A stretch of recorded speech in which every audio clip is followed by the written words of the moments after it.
The way human beings have been made has one inherent distractive defect. The Kathopanishad says, Paranchi khani vyatrinat swayambhu.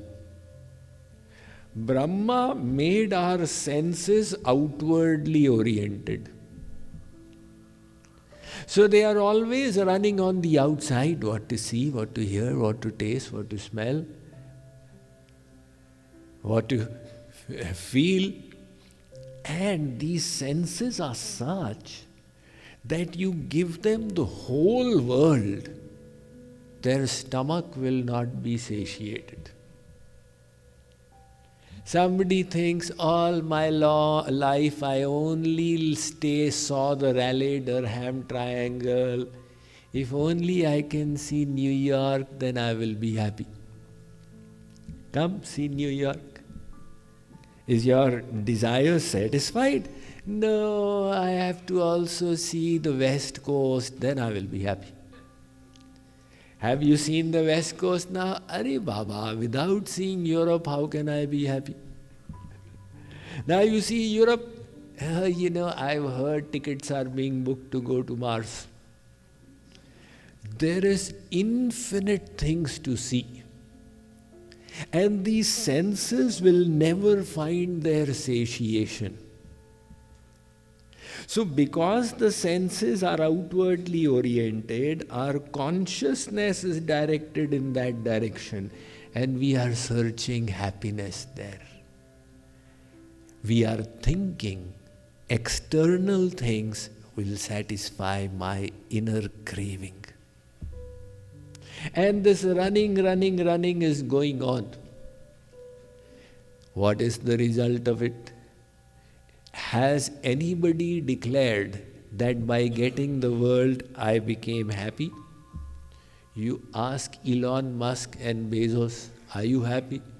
They'll say, I am so miserable from inside, my cholesterol, everything is wrong. Justin Bieber.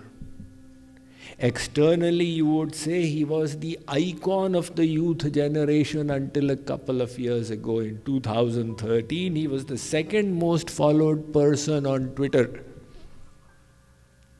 And the second highest number of albums sold in history. But he said, people look at the outside remarkable things. They don't know the other side. This life gets at me. I have to drag myself to get through the day. Now, does any of you have to drag yourself to get through the day?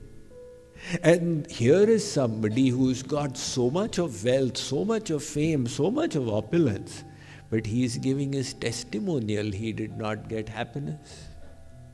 John Rockefeller went down in history as the second wealthiest man ever.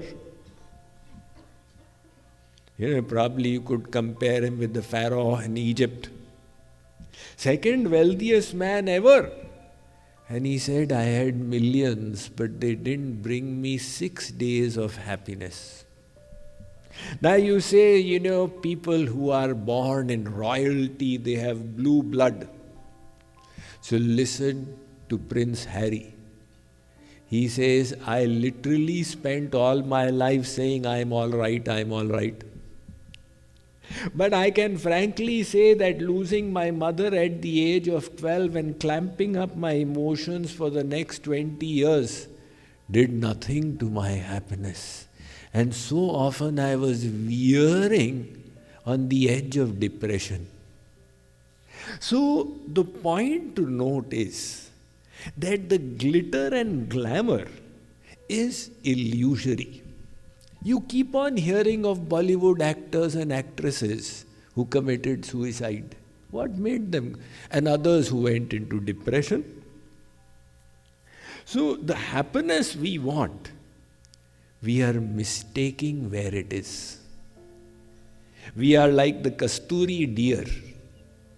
The Kasturi deer, the musk deer, has got the Kasturi inside of it.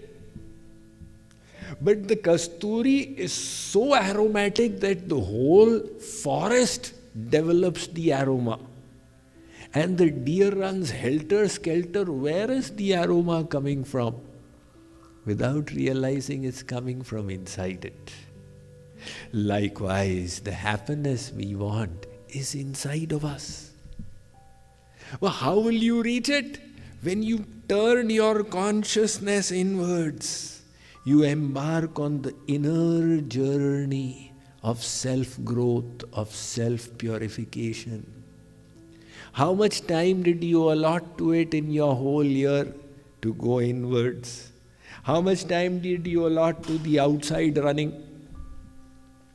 So Maharishi Patanjali has made a strong point here. He says, when you start chanting the names of God, now this is the simplest of sadhanas. Do jap. People do in a variety of ways. One is upanshu, where your mouth is open but nobody can hear you. The second is vachik, where people can clearly hear you. And the third is kirtan, where you're loudly chanting. And the fourth is manasik, you're just chanting in your mind. Whatever be the case, it is a simple sadhana. But he says the benefit will be that your consciousness will start turning inwards.